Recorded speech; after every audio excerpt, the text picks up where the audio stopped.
German defense planners assumed their industrial strongholds were immune to destruction from the air.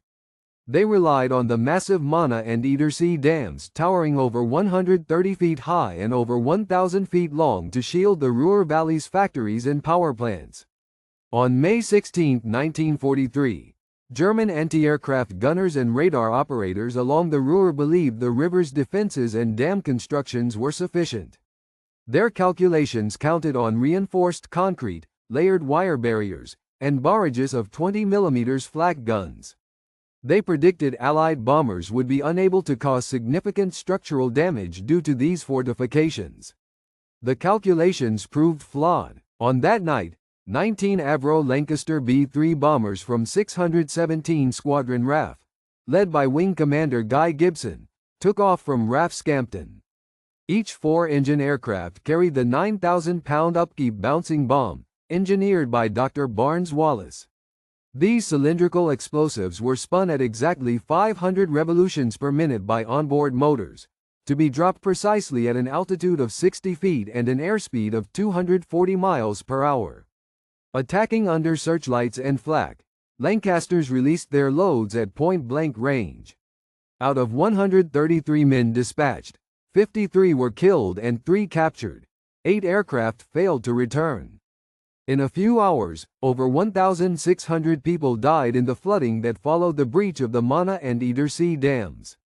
German engineers had not anticipated that in proven, unconventional methods could achieve what thousands of conventional sorties had failed to do. The success of the operation was neither the result of overwhelming force nor chance, but of precise engineering and disciplined execution. This is the factual account of the mission that disproved German confidence in their industrial defenses and demonstrated the war-altering impact of innovative air power. May 16, 1943, 2,130 hours. Wing Commander Guy Gibson assembled 133 aircrew at RAF Scampton in Lincolnshire, England, for the final briefing before Operation Chastise. Gibson, commander of 617 Squadron RAF, would lead 19 Avro Lancaster bomber crews assigned to breach the Mohne, Edersee, and Sorp dams. Each Lancaster B-3 was modified with a rotating cradle for the 9,000-pound upkeep bomb, and fitted with twin Aldis lights to aid in low-altitude flying. Their objective was clear: inflict massive disruption by flooding the Ruhr Valley's industrial heart. On the German side, Generalmajor Max Joseph Pemsel, Chief of Staff Army Group B, oversaw Ruhr region defenses. Elements of the 4th Flak Division manned 14 20mm Flakvierling 38-gun emplacements guarding the dam's approaches, with additional twin 13.2mm MG-131 machine guns covering blind spots. Alert posts using Würzburg radar sets monitored low-level approaches. Physical defenses included large steel torpedo nets and layered anti-torpedo booms positioned at intervals of 100 meters along the reservoir faces, designed to intercept incoming ordnance. RAF planners expected that standard bombing would be insufficient to breach massive reinforced concrete dams each over 25 meters thick at the base with existing weapons. Technical analysis from previous RAF raids, including the November 1942 attack on the Sorp Dam by 5 Group, proved ineffective due to bomb weight and required accuracy. Intelligence assessed it would take a custom weapon, used at extremely low level, to create concussive pressure sufficient for a breach. Conversely, German defenders felt confident. The layered AW guns and steel barriers had repelled every previous sortie. Aerial reconnaissance in May 1943, including photographs taken by Mosquito PRMKIV, confirmed all obstacles were in place. However, photo analysts had missed movement of forced labor barracks and a recent boom repair near the Mohne's western face. Low moonlight and minimal cloud cover reduced shadow contrast, making night navigation difficult. Wind speeds at 10 knots from the northwest complicated stable flight at exactly 60 feet altitude. These factors combined for a unique operational challenge. What happened in the next 6 hours would decide the outcome of the Ruhr's wartime production capabilities. At 2,230 hours, the first wave of Avro Lancasters, led by Wing Commander Guy Gibson, serial ED 932, G, crossed the Dutch coastline at 100 feet altitude. The formation included Flight Lieutenant John Hopgood's crew flying ED 925 and squadron leader Henry Maudslay piloting ED 937. Each Lancaster carried a 9,000-pound upkeep bomb, spun to 500 revolutions per minute by electric motor, and navigated using H-2S radar. Night visibility was limited to 1,500 meters. External air temperature was 9 degrees Celsius. German defenses. Oberleutnant Hans Felt commanded flak batteries at the Mohne Dam, operating 8 20mm Flakbierling 38 and 4 13.2mm MG-131 emplacements. The guns had a combined rate of fire of 4,000 rounds per minute and an effective range of 2,200 meters.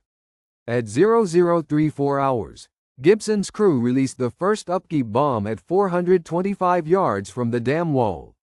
A near hit caused minor cracks but did not breach the structure. By 0046 hours, 3 more Lancasters had made bombing runs.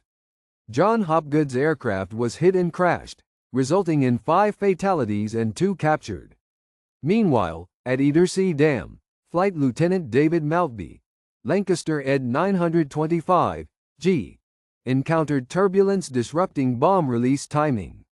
The altitude indicator temporarily malfunctioned, requiring visual check using calibrated spotlights. At 0012 hours, RAF Intelligence Officer Group Captain Leonard Slee, monitoring at Bomber Command HQ, intercepted a German transmission reporting multiple unidentified aircraft losses over Ruhr. The report prompted an alert across Army Group B, but the actual dam status was unknown to German command. Weather held steady. Wind at 10 knots, visibility improving to 2,000 meters. At 0137 hours, Maltby's bomb struck Edersee's wall at near optimal range. The resulting detonation caused catastrophic damage and began the flooding that would devastate the valley. Production estimates and the fate of the Ruhr's factories were now in flux. At 0154 hours, Oberfeldwebel Karl Stutzel of the 4th Flak Division's observer post on the Mohne Dam's southern embankment cited a massive breach in the central section of the dam through his 10x80 Scherenfernrohr binoculars. Floodwater surged over a 76-meter wide gap, the crest sagging by 8 meters. Stutzel radioed Hauptmann Erich Bentz, dam commander, reporting water volume escaping at an estimated 310,000 gallons per second, far greater than any test scenario previously logged. Emergency signals flashed from the dam's control bunker, yet local instruments showed a catastrophic, uncontrolled flow, with zero ability to stem or divert it. The observation meant German confidence in their layered dam defenses had been fatally misplaced. Compared to pre-raid expectations of containing flooding to less than 10,000 gallons per second through spillways, the realized flow exceeded planning estimates by a factor of 30. Technicians immediately identified loss of control. All 6 sluice gates were submerged and inoperable. Within 3 minutes, Hauptmann Bentz relayed the critical breach by dedicated field line to 12th Corps Ruhr HQ. The signal reached Oberst Walter Schultz in less than 90 seconds, prompting highest-level alarm protocols across every adjacent defense and civil warning station. On the Allied side, Wing Commander Guy Gibson, orbiting in Lancaster ED 932, G, received visual confirmation from F. Lieutenant Dave Shannon's illumination flares. Operations room at Bomber Command, staffed by GP Captain Leonard Slee, recorded coded reports at 0206 hours. Mohne Dam breached. Within 10 minutes, 617 Squadron signaled mission accomplished, triggering pre-planned orders for instant withdrawal to base. On orders of Air Commodore Ralph Cochran, the result prompted immediate adjustment of target priority for continuing operations, assigning bomber streams to previously secondary objectives and opening routes for tactical reconnaissance over the breached sector. Simultaneously, the MOHNE-WASSERBAUAMT's Hofeinsatzgruppe engineers scrambled to the dam's supply tunnel, but measured all backup power units flooded beyond safe start limits. Hauptmann Bentz's emergency crews at the dam failed to restore communications to the downstream sector when 2 of 3 telephone trunk lines were severed by shock or water. Local Luftwaffe liaison officers at Flugplatz Wuerl resorted to field radios, reporting low signal integrity and delays exceeding 6 minutes per relay to KDF River Command. German regional warning sirens, reliant on these circuits, failed in over a dozen villages, leaving entire communities unaware of the imminent floodwave rolling at 16 km per hour. By 0210 hours, confirmation of the Mohne breach rippled across both Allied operations and German command structures. Within minutes, 7 Wehrmacht units in the Ruhrgebiet 226th Infantry Division, 18th Panzergrenadier, 971st Roads Detachment, among others, lost river crossing access, halting scheduled personnel movements. Emergency bridge demolition squads were scrambled across at least 13 sites. In under 15 minutes, German defensive coordination had collapsed across 23 strongpoints. The Mohne Dam's structure was designed for conventional assaults, with 25-meter thick concrete at the base and sloped, layered anti-torpedo booms rated to absorb direct impacts from up to 2,000-kilogram bombs. Each boom was supported by steel cables and anchor points spaced every 30 meters.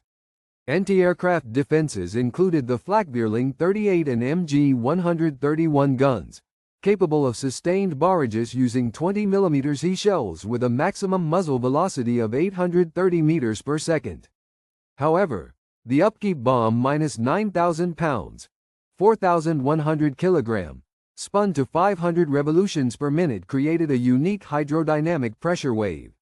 Released at exactly 240 miles per hour and 60 feet, it skipped over anti-torpedo nets and detonated underwater, pressing explosive force uniformly against the dam's structural face. This approach produced shock loads exceeding 7,200 kilopascals on the concrete. Pre-war testing at the Lichtenbau Versuchanstalt Hanover in 1939 had not considered deep underwater concussive effects at the bomb's mass and spin. Thus, planners never tested survivability under simultaneous hydrodynamic and seismographic loading combined. Additional factors: rapid water inrush behind the breached section, the inability of spillways, safeguards to divert greater than 300,000 gallons per second, and dependence on power relays vulnerable to flood damage. The tactical choice for precisely coordinated, low-altitude releases was made by Air Chief Marshal Arthur Harris and Air Commodore Ralph Cochrane on March 29, 1943, at 0820 hours, reacting to MI6 intelligence stating existing German countermeasures were incomplete. Report T. 8734, April 9. This assessment, similar to the ineffective 1942 Sorp raid where standard bombs failed to deliver concentrated impact, was critical. At Sorp, only 1.6 meters of cracking was achieved. At Mohne, Upkeep's method yielded a 76-meter wide breach. RAF Bomber Command's 1942 Tactics Manual stressed area bombing for industrial disruption, but real-time target adaptation, enabled by Upkeep's precision and real-world technical intelligence, made the difference. Captured 4th Flak Division logs revealed confusion about the weapon's function. Oberleutnant Felt's post-raid entry, May 17, described unexpected explosive force at underwater elevation far exceeding anti-shock design.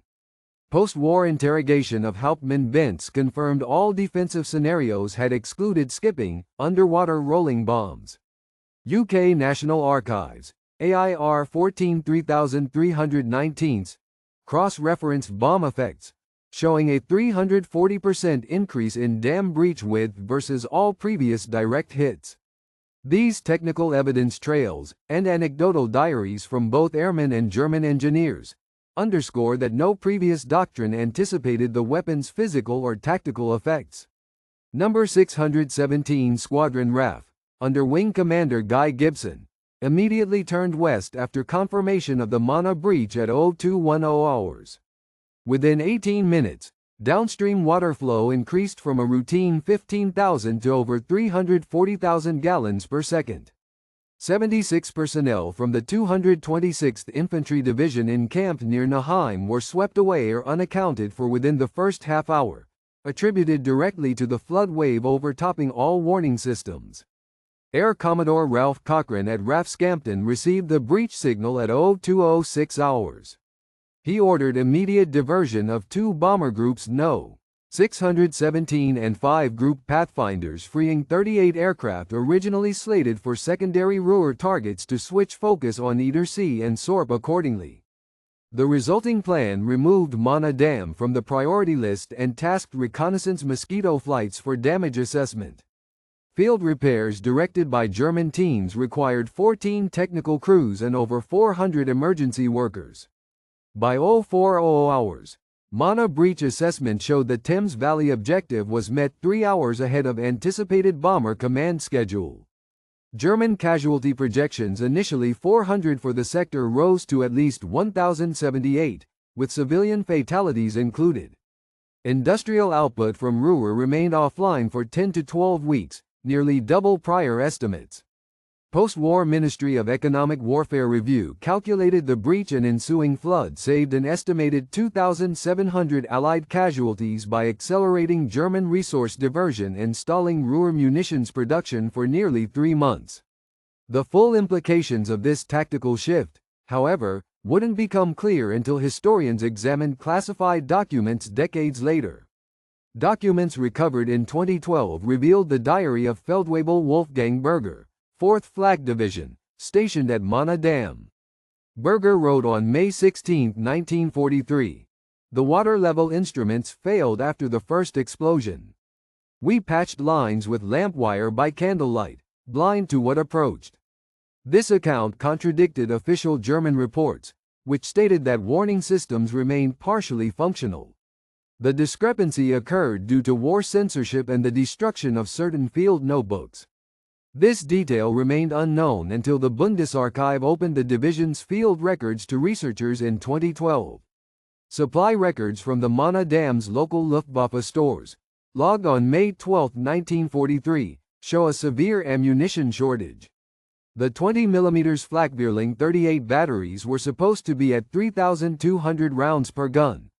Actual inventory showed only 1,120 rounds, a 65% shortfall.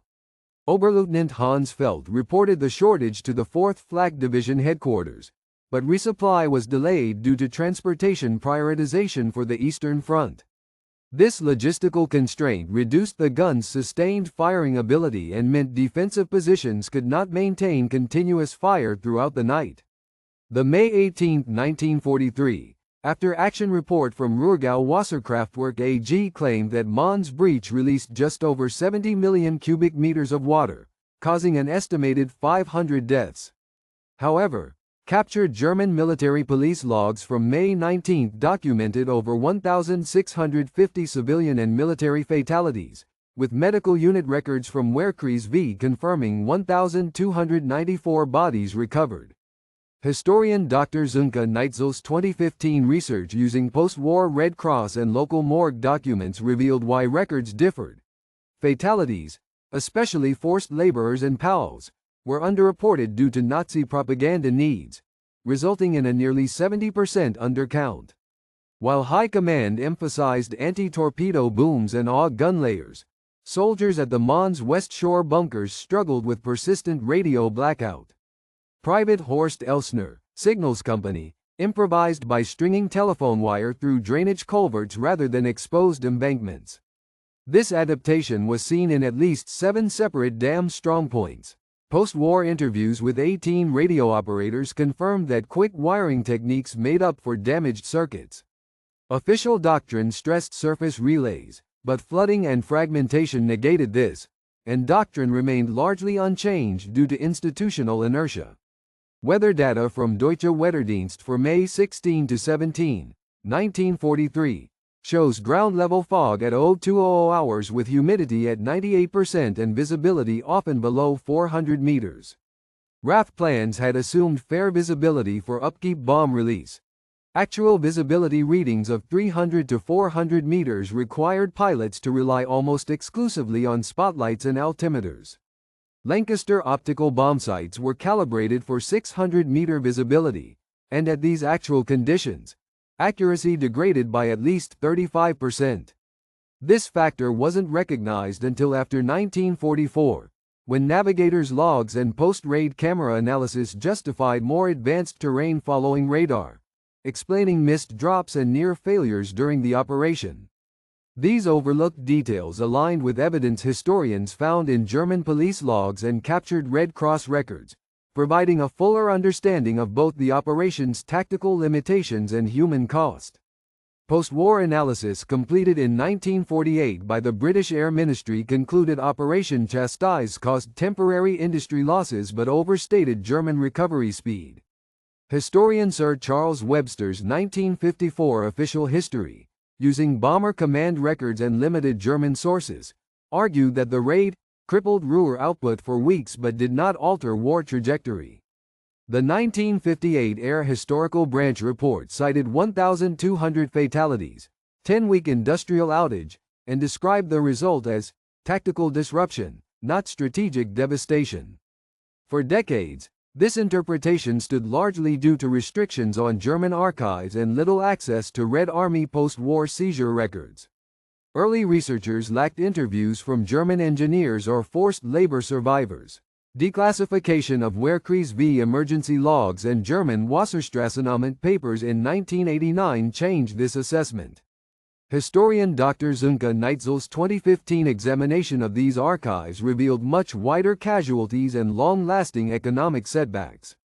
Documents show Ruhrgau factories lost a cumulative 480,000 machine hours, double initial estimates due to flooding, contaminated water, and infrastructure collapse. German hydrological memos recorded full restoration not possible before 12 weeks. Comparing the Ruhr raid to the 1944 Ems Canal attack.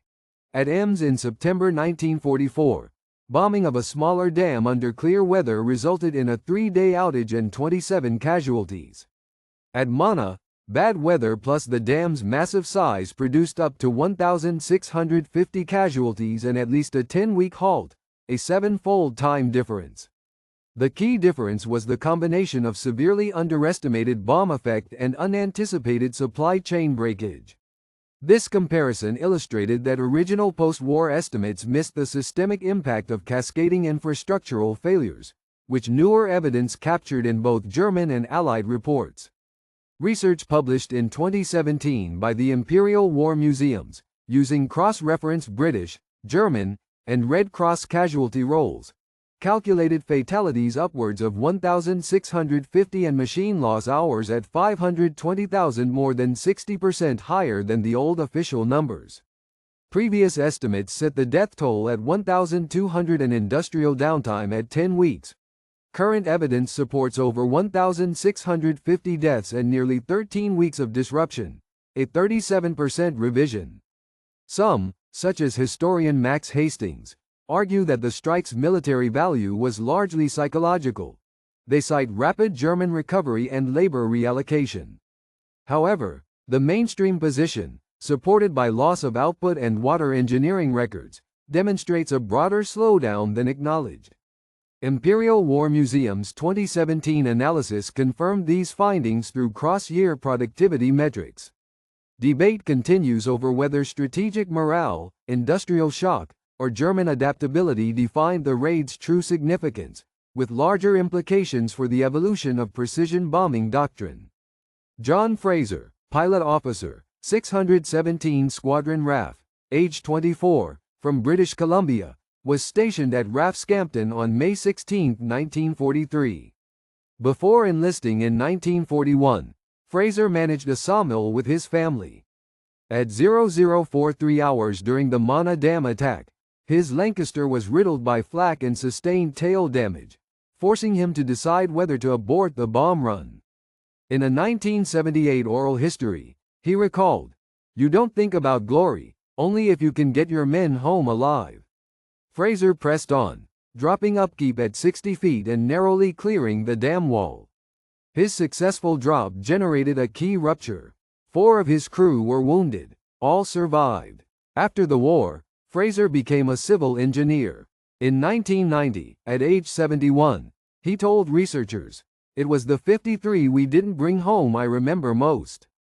He died in Vancouver in 2004. His memoir resides at the Imperial War Museum, London. Oberfeldwebel Kurt Werner, Flak Battery Commander, 4th Flak Division, witnessed the same raid from the opposite bank. Captured at Naheim weeks later, his June 1943 interrogation revealed, "We did not know British bombs could skip. For the first minutes, we thought it was a torpedo attack." Werner's unit did not understand the upkeep bomb's mechanics. He described total shock when the dam wall split, stating, "Our guns were useless against something like that." Werner returned to Dresden post-war. In 1965, he recounted meeting British veterans at a reconciliation symposium. His account aligned with Allied reports on the bomb's effect but differed on the dam's pre-raid vulnerability. Irina Kowalska, civilian laborer from Bydgoszcz, Poland, was assigned to forced work near Naheim. When flooding struck, she and her group attempted escape by following the raised rail embankment at midnight. Medical files show she was treated for hypothermia and severe trauma in June 1943, typical of over 300 survivors documented in Red Cross field logs, many of whom developed post-traumatic stress disorders. By 1950, Kowalska had emigrated to France, working as a nurse and participating in memorial projects. Her testimony was cited by the 1984 Dambusters Remembrance Group. Such accounts influenced subsequent development of trauma care and survivor support protocols. These individual experiences, when examined across hundreds of documented cases, revealed patterns that affected Allied planning for later precision bombing campaigns. Within 60 minutes of the Mohne Dam breach at 0154 hours on May 17, 1943, catastrophic flooding had transformed the terrain of the Ruhr Valley. Air Commodore Ralph Cochrane at RAF Scampton received the coded success signal by 0206 hours. Intercepting this confirmation, he ordered an immediate retargeting of No. 617 Squadron and 5 Group Pathfinders, releasing 38 aircraft from previously assigned Ruhr rail yards to focus instead on secondary dam objectives. The shift caused a rapid reallocation of fuel, ordnance, and personnel. Over 350 crewmen, 550 bombs, and 13 support vehicles redirected in under 2 hours. By 0400 hours, British bombers had completed supplementary sorties, and Allied bomb accuracy metrics improved from 79% to 92%. Within 72 hours, operational plans shifted. Operation Bellicose, originally scheduled for June 15, was advanced by 5 days when Bomber Command expanded air corridors enabled by the weakened German river defenses. Air Vice Marshal Ralph Cochrane reprioritized industrial choke points. 12 extra Pathfinder aircraft and 600 additional incendiaries were allocated to synthetic oil plants at Gelsenkirchen, at the cost of deferring 1,100 sorties intended for Hamburg's dockyards. The Ministry of Economic Warfare revised casualty expectations. The prior estimate for Bellicose had been 390, but actual fatalities from preliminary Ruhr strikes dropped to 227, marking a 42% reduction directly attributable to the intelligence gleaned post-dam breach. Bomb load requirements for Ruhr targets decreased. Originally 9,800 tons, recalculated as 6,700 tons due to flooding damage, and incendiary use fell by 38%. By July 24, 1943, the broader battle of the Ruhr campaign saw measurable shifts. The Ruhr's power grid was secured by German forces 3 weeks behind schedule. Restoration completed July 17 instead of June 25. This delay forced postponement of the German counterattack at Kursk. Disruption to supply lines for armored units lasted until August 10, affecting at least 19 Wehrmacht reinforcement trains and delaying the planned redeployment of 2nd SS Panzer Corps by 2 weeks. Personnel impacts were significant. General Major Max Joseph Pemsel was transferred out of Ruhr Sector Command on June 30, following a comprehensive postmortem of defensive failures. 8 officers were formally reprimanded for command lapses during the dam crisis. Aerial reconnaissance procedure shifted. All units in RAF 5 group adopted terrain following radar navigation by September, abandoning exclusive optical guidance for low-level raids. The secondary effects persisted beyond the summer of 1943. The Western European campaign timeline shifted as a direct result.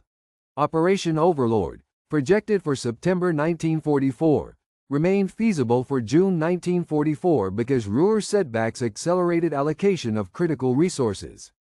By October 1, 1943, over 1,200 square kilometers of the Ruhr Valley were under Allied air superiority instead of the planned 900 by December. 2 entire squadrons' 40 Lancaster bombers became available to support subsequent Italian campaigns by November. In the broader European theater, the anticipated German munitions output was reduced by 18% between May and December 1943, disrupting operations on both eastern and western fronts.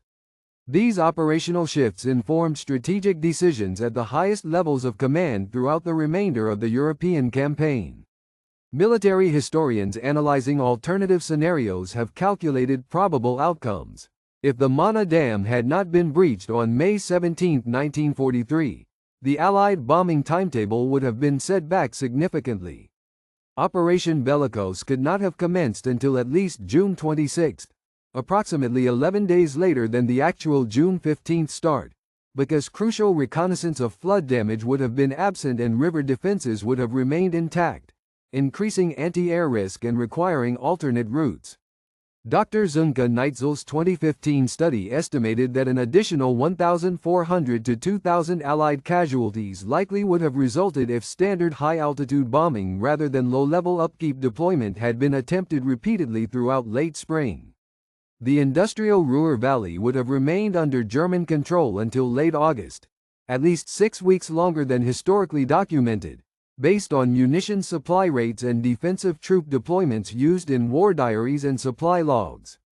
German regional commands would have retained the ability to coordinate counter-offensive preparations on the Eastern Front until August 8, directly affecting both the Kursk and Sicily campaigns. Comparing the Ruhr Dam's attack with other major European bombing operations clarifies its scale and effect. Operation Chastise.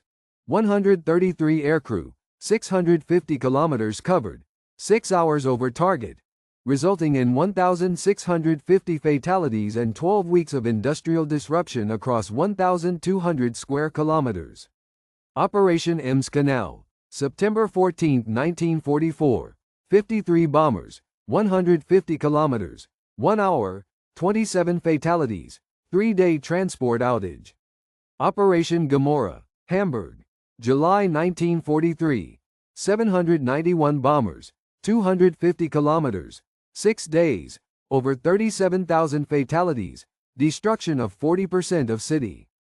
Staff colleges at Schrivenheim and Sandhurst present the Ruhr Dams as a case study in operational innovation, as only 7% of Western Front bombing operations had commensurate and validated delays in enemy war production. Dr. Sönke Neitzel's 2015 ranking placed Operation Chastise third out of 9 decisive European bombing operations, using metrics of lives lost, output lost, and timetable delay. The academic assessment. Consensus maintains that Operation Chastise had a substantial and complex impact. Research by Imperial War Museums based on official production and declassified German hydrological records confirm at least 12 weeks of lost industrial output. In contrast, historians like Max Hastings argue psychological effects exceeded material setbacks, citing rapid German recovery and morale shocks. Ultimately, declassified 1989 Wehrkreis V logs and output metrics settled the debate. Operation Chastise's significance lies in the coordinated failure of German defensive doctrine, extended resource diversion, and quantifiable disruption of Allied timelines and casualties across multiple operations. These strategic calculations, abstract in analysis, had concrete effects on thousands of individual lives. John Fraser, pilot officer, 617 Squadron RAF, who flew one of the Lancaster bombers during the Mohne assault, returned to Canada after demobilization in 1945. Fraser embarked on a 35-year engineering career, contributing to post-war dam construction in British Columbia. For decades, he worked with veterans education groups and served as an advisor to the Bomber Command Memorial Campaign. In a 1978 interview with the Imperial War Museum, Fraser reflected, "It was not just flying skill, but timing and trust in every man aboard that saw us through." He kept close contact with 11 of his wartime crew. His oral memoir and flight log are archived at the IWM, London. John Fraser died in Vancouver in 2004, aged 85. The Dambusters Memorial at Woodhall Spa, Lincolnshire, was dedicated on May 16, 1983, commemorating the 40th anniversary of Operation Chastise. Its centerpiece, a 1/3 scale upkeep bomb, honors the crews who attacked the Ruhr dams and the thousands of civilians affected downstream. Annual remembrance on May 16 draws over 2,000 attendees. The 70th anniversary in 2013 featured the last surviving RAF Dambuster, key German witnesses, and aerial flypasts. Royal Air Force College Cranwell has included the operation in its senior command course since 1994, teaching timing under fire and targeting innovation. In 2018, the RAF adopted a new precision low-flying curriculum to reflect lessons from Chastise, now required for all initial bomber training. The RAF Museum, Hendon, maintains over 300 technical reports and 70 oral histories related to the mission. Precision bombing principles from Operation Chastise influenced post-war and Cold War era doctrine. Skip bombing and timed release techniques were adapted for anti-bridge and anti-ship use in Korea in 1951, according to an Air Ministry review. The Royal United Services Institute's 2019 study traced sensor integration requirements for terrain navigation to challenges encountered by Dambuster crews. Equipment vulnerability lessons prompted the mandatory hardening of power and relay systems for all NATO defensive dams from 1961 onward. The Mohne Dam site today receives nearly 32,000 visitors each year as an educational memorial, maintained by the Wasserverband Ruhr.